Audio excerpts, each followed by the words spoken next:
Projection apa? mapping ya outputnya ya. Kalau projection mapping ideal sekali itu 1 bulan sebenarnya. Tapi ada nggak yang 2 minggu gitu misal? Seminggu pun ada. Oh ada. Ada. Dan pasti diterima dong. Selama budgetnya. Sih memang, tapi memang kami terbantu awal-awal kami belum cukup terbuka sih awal-awal ya, Mbak. Awal-awal ya 2018-19 masih idealisnya tinggi.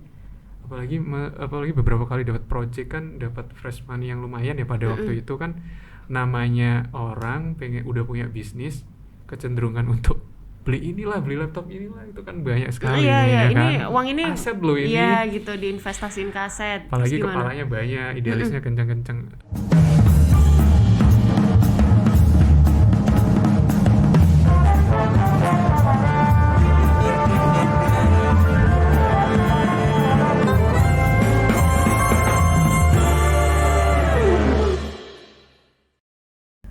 Gampang nggak sih belajar tentang permappingan ini gitu? Oke. Doing the business kan another thing ya. Iya, Tapi iya, maksudnya iya. secara praktikal untuk mapping itu gampang atau enggak sih? Buat mungkin teman-teman yang backgroundnya sama kayak kamu Iya, dari iya, desain iya, gitu. iya. Khususnya lagi kalau yang backgroundnya sama desain itu pasti gampang banget sih. Oke. Gampang banget yang udah yes, dailynya itu dia pegang komputer itu udah bisa sekali, apalagi paham visual ya. Karena memang itu sebenarnya pakai satu aplikasi aja cukup sih, Mbak. Oh, Itu oke. gampang banget. Jadi aplikasinya tuh kayak kalau di komputer. Nah, ini memang agak susah sih ya kalau menjelaskan via verbal, Mungkin harus praktek lah ya. untuk praktek mappingnya itu gampang, tapi gampang. bikin visualnya untuk dia merespon Iya. apa ini namanya Iya. fasadnya itu Aha. gimana tuh berangkat ide-idenya tuh gimana biasanya? Yang PR itu memang proses menuju mappingnya. Kalau hanya untuk memappingkan gambar kita ke objeknya itu gampang. Oke. Kayak setengah jam bisa. 15 Oke. menit pun yang udah. Ya ibaratnya kayak kita setting proyektor gitu ya. Iya, udah bener. Kayak tinggal nyeting proyektor gitu aja, ditarik toolsnya ada kanan kirinya dari komputer udah masuk kok itu. Nah, balik ke pertanyaan berarti tadi proses Ideasinya. cari ideasi. Nah, salah satu kalau video mapping atau projection mapping ini itu harus visit, Mbak, karena memang kita di situ itu poinnya trigger idenya itu dari lokasinya itu tadi. Contoh, ada pohon yang unik nih di sebelah kanan, kita bisa masukkan karena kan kalau nyambung dengan objek kanan kirinya bakal lebih masuk aja ke tema. Nah, itu sih. Jadi memang tim kreatif itu harus visit ke lokasi untuk ya mengolah idenya di situ dia. Gitu sih. Oke. Ya di luar itu cari referensi aja. Tapi paling utamanya karena ini visit. udah cukup lama ya, maksudnya Iya. kamu kan udah bertahun-tahun. Udah muncul dong berarti kayak ciri khas ini LZY banget gitu. Nah, kalau yang LZY banget itu, kalau boleh jujur sih memang belum nggak mungkin. spesifik sih, Mbak. Karena memang kami tuh memang lebih ke yang nanti triggernya ketika di lapangan sih. Jadi yang kayak memang tes-tesnya itu atau Stylenya mungkin dari juga pun berkembang, Mbak. bentuk motionnya, jadi cukup fluid ya, maksudnya Betul ya. fleksibel aja gitu. Mengikuti pasar. Berarti udah nggak ada idealis gitu kayak. Idealis tetap ada di quality controlnya ya. Oke. Tes desainnya tetap dapat, tes animasinya, motionnya itu yang jangan gini lah, itu ada lah. Cuman tetap kalau untuk kebutuhan di lapangan ke klien ya masih. Ya mungkin kami terlalu masuk industri kali ya. Karena kita ya namanya industri ya, maksudnya udah dealing with selera pasar juga gitu. Nah, ngomongin tentang motion juga nih, selain maksudnya kita kan akhirnya ngerti ya, kalau kita sekolah desain terus ternyata banyak cabangnya lagi dan segala macam termasuk motion. Seingatku dulu memang pada saat kita kuliah, nggak tahu ya kalau sekarang itu cuman ada berapa SKS gitu, dia cuman sedikit banget gitu kan. Berarti kan itu sebenarnya by talent gitu. Sulit nggak menemukan, maksudnya kan kalian pasti butuh perpanjangan tangan nih. Iya. Gitu. Iya. Dari tangan dinginnya Esa nih dengan menemukan kecocokan dan segala macam tuh gampang nggak? Ya, itu malah sebenarnya kan kesannya kayak kami basicnya graphic designer atau motion itu menemukan talentnya harusnya lebih banyak ya. Tapi ternyata memang rada kebalikannya sih Mbak. Gimana tuh? LGY baru hire graphic designer itu tahun ini. Oke, jadi selama ini gimana dong? Sebelumnya kadang-kadang ya quality controlnya dari creative directornya. Kita kalau untuk kebutuhan yang minim-minim gitu mungkin dibantu tim freelancer. Tapi kayak tim motionnya itu juga sedikit pegang di asetnya jatuhnya. Nah itu sih jadi yang bikin asetnya. Ya karena berarti semua masih dipegang oleh Esa dong? Enggak, Esa lebih ke kontrolnya. Sorry, mungkin pada waktu kenapa juga salah satunya GD sekarang karena memang pandemi juga ya salah satunya yang memang menghambat untuk rekrutmen itu tadi. Plus memang kita juga ya pada literally 3 tahun terakhir ini banyak memanfaatkan teman-teman freelancer sih salah satunya. Jadi ya maksudnya kalau bisa dipahami itu kalau freelancer kan berarti nggak harus yang ciri khas LGY ya. Jadi banyak orang pun bisa tapi asal masih masuk tesnya si creative director ini. Nah itu sih jadi yang gampang nggak? Jujur aja agak susah sih Mbak yang susah.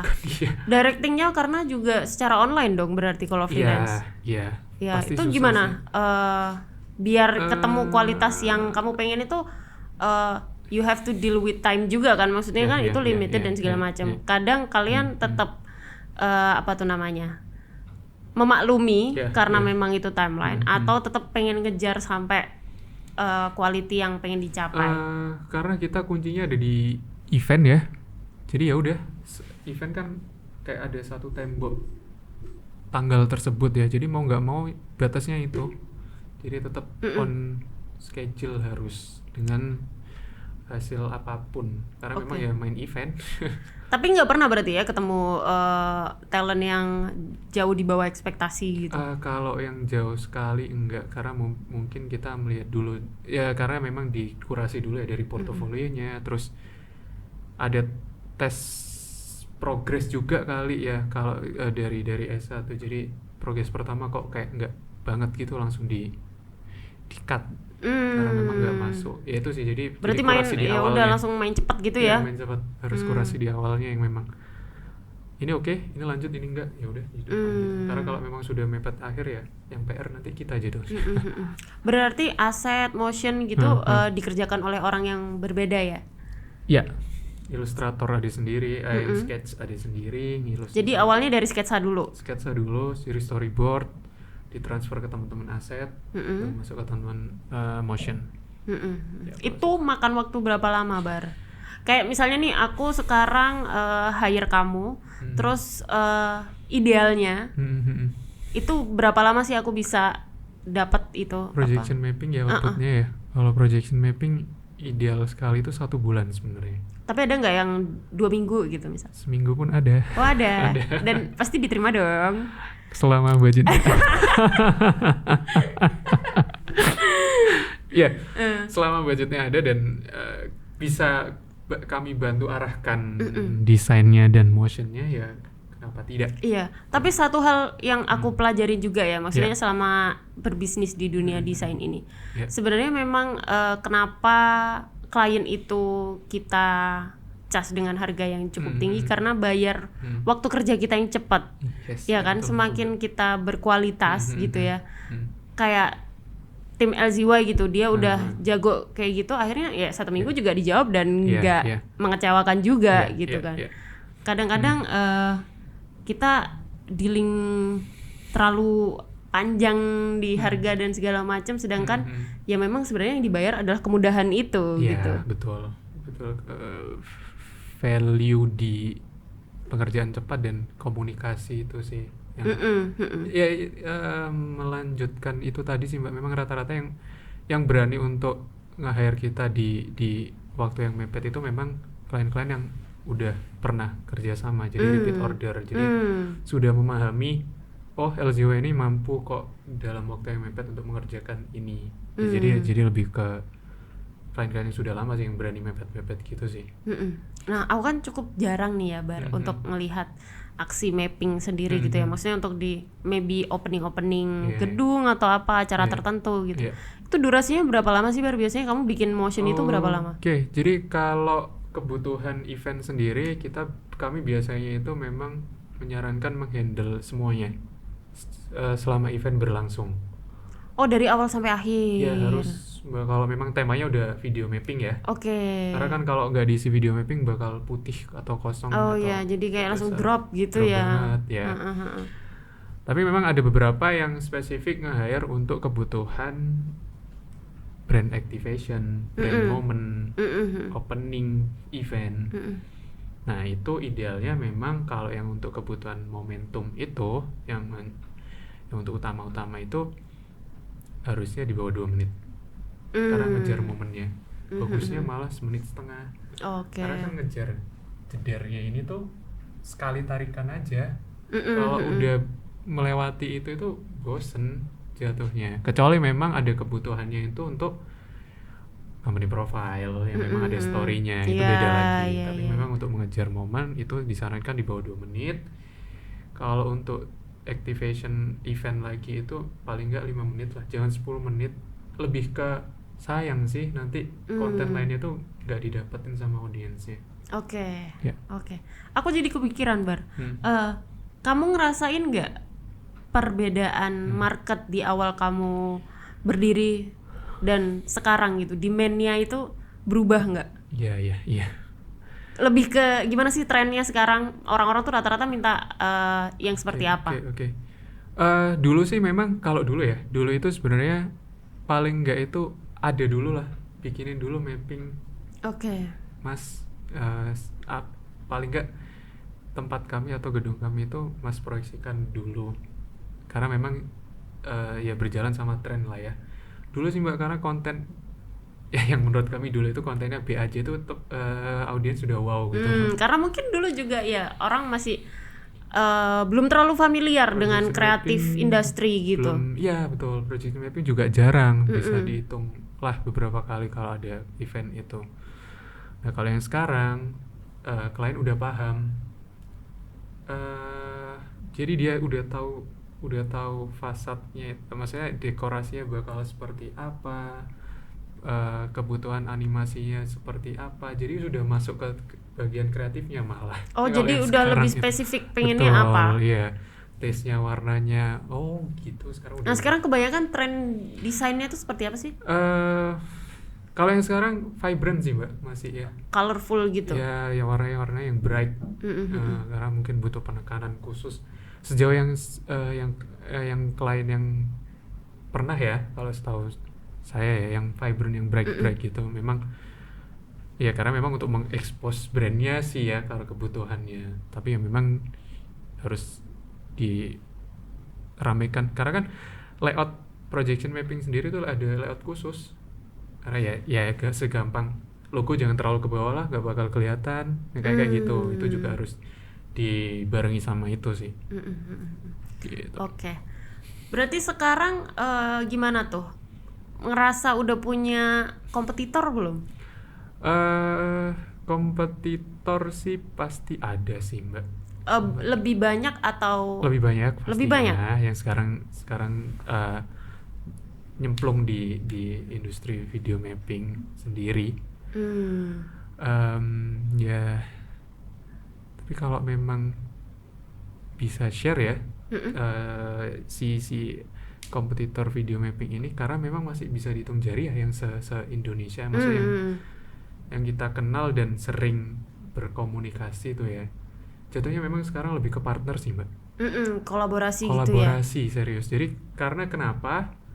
Karena memang kalau ada project satu nih ya, yang dikontak pasti ya itu aja orangnya. Iya, karena taunya ya itu aja gitu ya. Yang muncul di permukaan itu yang itu aja. Jadi memang sekarang kami memang cenderung lebih ke partneran sih. Di Surabaya ada ini enggak, jadi kami kontak-kontakan gitu loh.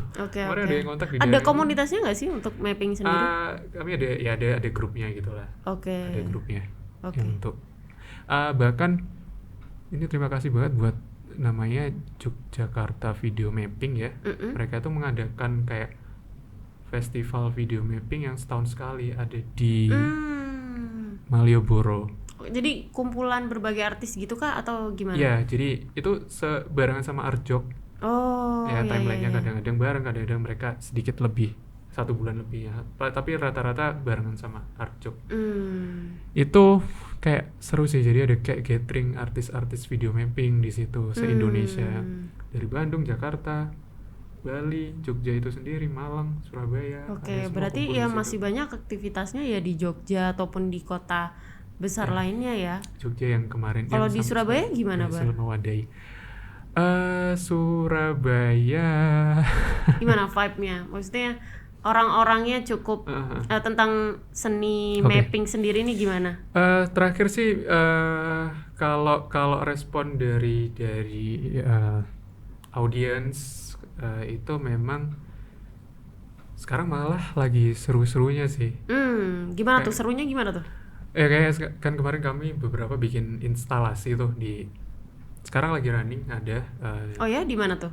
Di UICC ada namanya itu pameran seni itu. Foto booth. Iya aku sempat tahu tuh. Mapping gitulah, interaktif instalasi video mapping. Jadi kamu naruh instalasi mapping di situ? Instalasi di situ. Nah, serunya memang video mapping ini dibandingkan foto booth lainnya, itu tiap kita foto itu efeknya pasti beda-beda karena animasinya kan beda-beda. Kadang daunnya ada yang kena mata dikit, ada yang kena sini dikit. Nah itu yang bisa bakal direpetisi karena memang nggak flat jadinya sih, berbeda-beda tiap actionnya gitu sih. Jadi serunya di situ mereka, dan beberapa kali saya dapat laporan karena sampai sekarang pun saya nggak bikin TikTok. Dapat laporan aja. Mappingnya LZY FYP nih gitu. Iya, jadi yang di Surabaya itu ada beberapa report gitu. Mana masuknya ke link, masuknya saya ke website malah. Nggak punya aplikasinya. Karena kamu nggak punya ini ya di HP. Iya, jadi berarti udah lihat komen-komennya ya pada seru sih, seneng yang ke situ dan kayak menagih kapan ada lagi gitu. Yang lebih memang yang kalau ke audiensnya seperti itu sih. Seru. Berarti itu tadi instalasinya bisa dikunjungin sampai tanggal berapa tuh? Sampai 20 Mei. 20 Mei. Masih ada 1 bulan lebih lah ya. Oke, mungkin infonya bisa dari Instagramnya. Di Instagramnya LZY ya? Aja ya. Ada di situ ya? Ada di situ semua. Masih di pin sih kalau nggak salah karena masih running soalnya. Oke. Ya. Bayarnya masuknya bayar nggak? Ada bayar. Ada bayar. Oke. Karena memang ada artis lainnya juga yang di situ ada. Ada macam-macam ya? Ada lukisan, ada apapun di situ. Art lah karena gitu. Oke. Ya. Tadi kan juga sempat kamu singgung nih Bar, dari 2 tahun megang LZY juga kamu udah nggak megang desain. Betul. Berarti kamu benar-benar ya fokus building the business, terus kamu leading the team dan segala macam. Pasti banyak kesulitan karena itu juga gimana itu teman kamu juga gitu kan. Iya kan, ada struggle-nya sendiri nggak sih? Karena cukup umum ya untuk teman-teman mahasiswa itu bikin usaha bareng temennya. Ya kan, tapi kan kita namanya usaha pasti punya leader. Ya kan, gimana tuh? Salah satu sebenarnya beberapa kali ditanyain teman-teman lain ya, itu rada uniknya itu karena ini satu angkatan, satu bidang industri yang sama, tapi masih bisa jalan. Itu yang biasanya yang kami rasakan sih sebenarnya ya nggak ada rasa khusus ya, tapi kan itu timbul yang menyunikkan itu kan orang lain gitu loh, kok bisa gitu loh. Ya memang gimana ya, awalnya nggak sih tahu Bar, gimana Bar? Nggak, karena aku tahu kamu cukup aktif kan waktu di kuliah itu di organisasi gitu kan. Maybe kamu mungkin nggak terlalu familiar gitu dengan leadership dan segala macam. Tapi kan beda kasus nih kalau sama teman sendiri. Ya, jadi dulu sih awalnya kami berenam sih Mbak ya. Dulu berenam, terus di 2018 itu setelah jadi CV itu satu teman kami ini harus keluar karena memang dia harus pindah kota lah pada waktu itu, nggak bisa yang full time di LZY ini. Jadi sekarang memang yang dari 2018 sampai sekarang berlima orang itu. Nah, struggle sih pasti ada ya, konflik pasti ada, otomatis. Atau teman-teman biasanya nurut-nurut aja gitu bareng kamu ngomong apa nurut gitu. Teman-teman pasti punya idealis masing-masing, cuman tapi cukup terbuka ya berarti untuk menyampaikan ini pendapatnya. Terbuka. Ya awal-awal sih memang, tapi memang kami terbantu. Awal-awal kami belum cukup terbuka sih awal-awal ya Mbak. Awal-awal ya 2018-19 masih idealisnya tinggi. Apalagi beberapa kali dapat project kan, dapat fresh money yang lumayan ya pada waktu itu kan. Namanya orang udah punya bisnis, kecenderungan untuk beli laptop inilah, itu kan banyak sekali. Iya, ini kan? uang ini aset loh ini. Iya gitu, diinvestasiin ke aset. Apalagi kepalanya banyak, idealisnya kencang-kencang. Ya pada waktu itu sih kami sekali lagi untung dengan angka ganjil ini. Karena selama ada konflik, kalau kena voting udah kelar. Iya. Keuntungannya pada mantap. waktu itu. Iya. Nah tapi memang sampai jadi salah satu tips mungkin kalau bangun usaha harus ganjil ya. Harus itu. Karena kena voting kelar kan. Iya. Next. Ya setelah 2020-21 sih memang akhirnya saya yang merasa teman-teman ini semakin dewasa lah ya, semakin tahu prioritasnya, dan memang saya sampai pada momen memahami itu ternyata dari awal sampai sekarang itu saya berterima kasih sama tim saya sekarang. Mereka mampu mengerem egonya Mbak. Nah itu salah satu faktornya juga ya.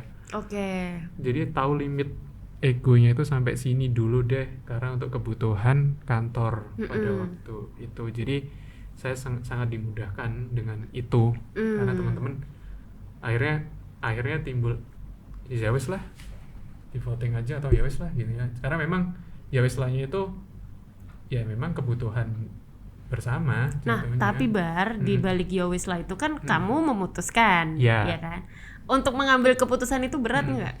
Pastinya pastinya mengkurasi beberapa pilihan itu yang paling make sense yang mana.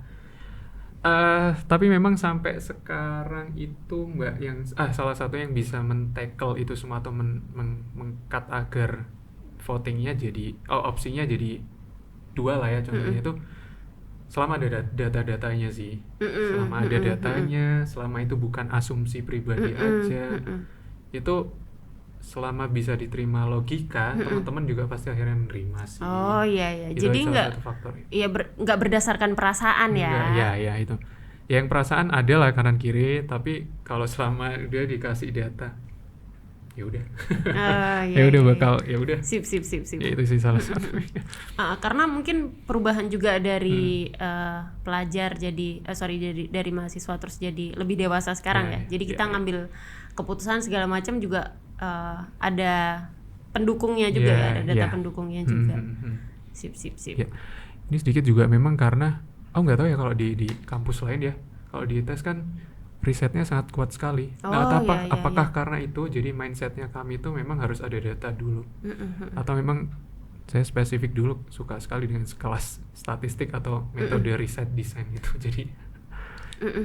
jadi kebawanya ke situ sih. Iya. Pengambilan keputusan, pengambilan desain itu harus ada datanya. Itu aja sih.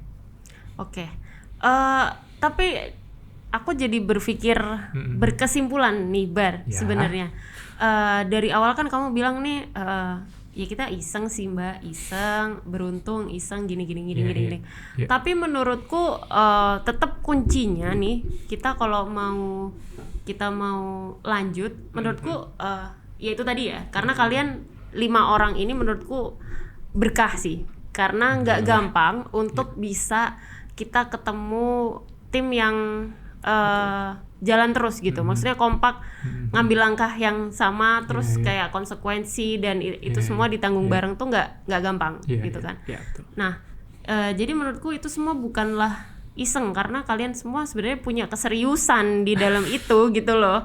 Kalian bukan main, dari awal tuh niat kalian tuh nggak main sebenarnya gitu.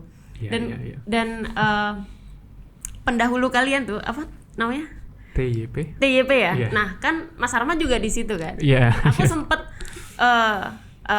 tahu gitu loh, maksudnya ceritanya juga gitu.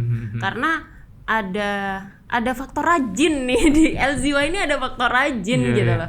Mungkin teman-teman yang satu angkatan ataupun pernah ketemu, maksudnya masih apa tuh, menangi kok apa ya maksudnya? Ya masih ketemu lah ya di kampus gitu sama angkatan kalian tuh. Ya masih ada apa semangat rajin itu loh, karena nggak semua kayak kita mau niat ngikutin lomba, kompetisi dan segala macam gitu loh. Dan akhirnya mungkin niat baik kalian itu yang membawa kalian terus jalan. Nggak ada niat, ya nggak tahu ya, dalam hati orang nggak ngerti, tapi karena niat baik terus itu sebenarnya membawa kita ke hari ini gitu, prestasi kita hari ini gitu. Setuju nggak? Benar, setuju sih Mbak, bener sih, karena memang ada ya, selain iseng, akhirnya iseng ya jadi serius itu tadi. Tapi boleh nambahin juga, karena rilisnya LZY kami ini itu ternyata memang dibarengi dengan naiknya video mapping sih Mbak. Oh, itu momennya, salah satu faktor luck juga, iya sih. Itu momennya pas banget. Jadi 2019 itu naik-naiknya sih, jadi kami terbantu banget pada waktu itu, sama naiknya Instagram, karena dulu jualannya di Instagram terus online sosial media gitu ya. Jadi itu pas banget. Ya benar sih, syukur alhamdulillah itu pas banget momennya aja. Jadi itu saya rasa gitu. Kan ada tuh istilah lucky is when opportunity meets preparation. Jadi emang kadang-kadang tuh banyak dari kita, apalagi waktu kita jadi mahasiswa gitu ya, ambisi kita apa sih, apalagi waktu kita zaman-zaman kuliah itu entrepreneurship itu lagi di ganda-gandang banget gitu loh, lagi di apa ya, maksudnya digembor-gemborin banget gitu loh. Akhirnya kita sebagai mahasiswa tuh pengen banget gitu ya jadi entrepreneur gitu, kayak itu sesuatu yang seksi gitu loh. Labelnya keren soalnya dulu. Nah kan, terus kita juga punya mata kuliah teknopreneurship. Keren banget. Cuman kita nggak punya nyali untuk mengambil opportunity gitu loh. Jadi when ada kesempatan ya mau nggak mau itu sulit mau itu gampang, ambil dulu gitu kan. Harus siap. Ada preparationnya itu tadi. Nah terus sekarang apa nih? Apakah sedang menyusun terobosan baru, rencana baru gitu di 2023 ini? Sebenarnya sambil berjalan sih Mbak ya, karena lagi memang mempelajari market yang baru ini setelah pandemi. Tapi memang sedikit mimpinya LZY adalah kami pengen bikin festival mapping itu di Surabaya sih. Yang menutup kapan tuh? Masih pingin, tapi memang belum book dengan baik. Impian dari lama lah. Dimana itu kayak jalan Tunjungan ditutup, kanan kiri bangunan lama itu ke mapping semua, itu bakal keren sih. Itu tetap jadi salah satu impian yang bakal coba terus direalisasikan nantinya. Selain memang kalau aktivasinya produknya itu ya, terima kasih ini kemarin komentarnya teman-teman yang terkait photo booth, bakal kita coba seriusin ya photo booth yang video mapping ini. Kan ya masuk ke market photo booth, meramaikan ikut meramaikan market photo booth itu tadi. Itu salah satunya sih Mbak. Oke. Selain menjalankan project-project juga ya. Terus untuk e-sportnya sendiri gimana? Kayaknya itu juga udah melalang buana gitu nggak sih? Ya alhamdulillah, PON pertama masuk, PMPL, MPL, Free Fight. Mbak gak relate ya, gak tau. Gak apa-apa Bar, aku dengerin aja kan pasti ada yang ngerti juga. Teman-teman yang main itu pasti tahu sih, itu kayak. Nah, syukurnya di e-sport ini Mbak, jadi kan mereka itu pasti ada liganya ya. Kayak tiap tahun itu pasti ada 2 kali. Entah yang game PUBG, game Mobile Legends, game Free Fire. Itu tim ARK itu jadi kayak tahu full book gitu, enggak? Enggak juga sih. Maksudnya tahu ada patternnya gitu loh. Oh, semester ini itu ada agenda ini. Jadi enak aja dari situ. Jadi kita bisa bantu pitching yang mana nih kayak gitu. Itu sih enaknya di situ. Ada tanggalnya soalnya kebantu dari situ. Kayak udah keset gitu loh. Tahun-tahun ya setnya itu aja. Tolongnya dari situ sih. ARK bakal itu terus yang jelas karena kami basicnya di visual, kami coba move ke visual lainnya juga. Jadi kayak coba bikin jersey kali ya. Karena salah satu tim e-sport itu value-nya ada di jersey-nya Mbak, bajunya mereka. Desain jersey e-sport gitu ya. Lebih ke ya support ke lifestyle-nya sih, nanti ada lifestyle namanya. Jadi kamu buka pintu-pintu opportunity baru lainnya ya. Keren-keren lainnya juga dibuka. Mulai buka di 2023 ini karena memang 21-22 belum bisa kami rasa karena masih markup masih naik turun pada waktu itu. Insyaallah 23 sudah bisa di-set lah arahnya bakal seperti apa. Gitu. Oke. Tadi kan kamu sempat bilang ya kalau aku nggak seberapa tertarik gitu di e-sport gitu. Nah, gimana nih dengan kamu? Maksudku kan mapping ini juga kecemplung gitu ya. E-sport nemu lagi jalan akhirnya kamu jalani juga gitu kan. Kayak semesta ngasih kamu ini kamu lakuin gitu. Ada nggak sih Bar maksudnya kayak titik bosen gitu kayak atau aku nggak I'm not into this actually tapi I'm doing this for money gitu. Ada nggak sih titik titik bosen gitu? Bosen pasti ada kayak kalau boleh jujur sih tiap tahun ada pasti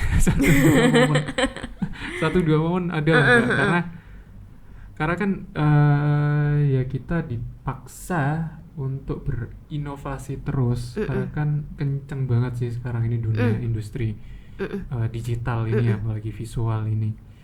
Ada pasti Mbak, pasti ada dan ya overcome-nya gimana? Ya kita nggak, maksudnya kita kalau aku coba menerima itu sih. Oke, aku bosan nggak masalah, cuman memang poinnya adalah fight back-nya aja. Momen apa sih yang aku harus lakukan biar aku malah bisa itu jadi rebound gitu loh, jadi malah mendal lebih kencang lagi gitu. Bosan nggak masalah, seminggu 2 minggu nikmatin aja pekerjaannya di kantor cuman flat gitu aja, kayak ngobrol sama anak-anak 1-2, ngecek KPI, bantu ngecek KPI, ya udah gitu aja, yang nggak ada kayak ya flat gitu aja lah kerjaannya. Tapi memang ya akhirnya menemukan titik untuk rebound-nya lagi gimana? Beda-beda sih pasti ya, kadang ada yang sekali 2 kali ya, salah satunya itu memang yang dibutuhkan memang itu harus ngobrol sama sesama CEO mungkin ya, atau cari ya teman ngobrol yang bisa satu point of view gitu ya teman ngobrol. Sekali lagi Mas Arman salah satunya. Oh berarti tiap kamu ke rumah kamu bosen dong Bar? Enggak, itu kan momen. Iya sih ketahuan ya. Jadi ditunggu momen bosen selanjutnya ya Bar ya. Kadang-kadang Mas Arman yang ngajak sih, jadi mungkin Mas Arman. Enggak lah. Ya tapi emang perlu sih, perlu. Ya, itu perlu. Karena aku cukup mengakui bahwa menjadi leader atau CEO dalam suatu usaha itu kamu akan merasa sendirian sometimes. Betul. Kamu akan merasa journey ini kamu merasa sendirian dan stuck. Pada saat itu mungkin timingnya kita harus cari orang lain untuk penyegaran gitu ya. Cari mentor atau orang yang lebih berpengalaman, sesama pejuang gitu ya. Yang yang tahu posisinya juga. Ya maksudnya kalau aku pada waktu itu ya cari yang sesama CEO deh, paling nggak biar merasakan hal yang sama. Iya, jadi kamu nggak jangan terkungkung di situ terus gitu. Maybe this is it gitu, maybe this is the last gitu. Ya, jadi kita tetap harus cari sumber inspirasi lagi. Sumber ya. Benar. Harus. Ya bosan pasti ada, cuman PR-nya adalah gimana kita lawannya aja sih, cari momennya. Olahraga sih Mbak yang paling. Olahraga juga ya salah satunya paling ya. Salah satunya. Main bola. Benar. Lari. Ya mungkin ada timing di mana kita harus care sama badan kita juga ya. Betul ya. Relationship sama diri sendiri juga ya. Bonding sama diri sendiri lagi. Benar. Oke, itu salah satu. Itu lumayan sih kayaknya banyak bermanfaat juga ya ketika kita ada di titik rendah gitu ya. Iya betul. Oke. Kira-kira nih LZY akan menurunkan ilmunya nggak, kayak buka nggak tahu platform edukasi ataupun workshop gitu? Workshop itu sebenarnya kita tahun 2019-2020 itu rutin Mbak sebenarnya. Kita pengen banget setiap ada acara itu memang ada workshopnya di situ. Karena memang ya harusnya inline lah ya, semakin banyak yang bisa video mapping, industri video mapping harusnya semakin naik juga nantinya. Sebenarnya bakal seperti itu sih. Jadi memang kalau ditanya ya bakal kami ajarkan, karena memang kami juga masih punya utang. Kami rasa punya utang ke TYP Mbak, karena kami dulu kan diajari. Iya. Nah kami ada utang moral itu untuk mengajarkan terus, untuk meneruskan ilmu itu tadi seterusnya. Sebenarnya kalau nggak bisa di kampus ya yang di luar aja. Gitulah. Sip. Yeah. Oke, ditunggu ya, mungkin ada momen itu untuk pasti. Bisa share ilmu dan segala macam. Di workshop ya. Mungkin kita juga bisa kerjasama sama Famos ya kan? Di sini ya. Iya. Seru nih kalau di sini. Iya, untuk ngeramein lah ini ya, biar nggak sepi Bar. Iya. Oke, ternyata kita udah cukup lama nih Bar ngobrolnya. Bentar lagi udah mau buka puasa ini. Oke, thank you banyak ya Bar atas waktunya hari ini. Semoga kita masih bisa ketemu lagi untuk lanjut silaturahmi dan segala macam di lain kesempatan, berkolaborasi. Terima kasih banyak. Terima kasih juga untuk teman-teman yang sudah mendengarkan Famos Figure Podcast. Sampai berjumpa di episode selanjutnya. Dan jika kalian suka mendengarkan podcast ini, silahkan komentar atau bagi informasi podcast hari ini ke teman-teman kalian, supaya kalian tidak ketinggalan info terkini. Catch up bersama kita di Instagram @FamosCompany. Terima kasih and have a good day, Famos friends.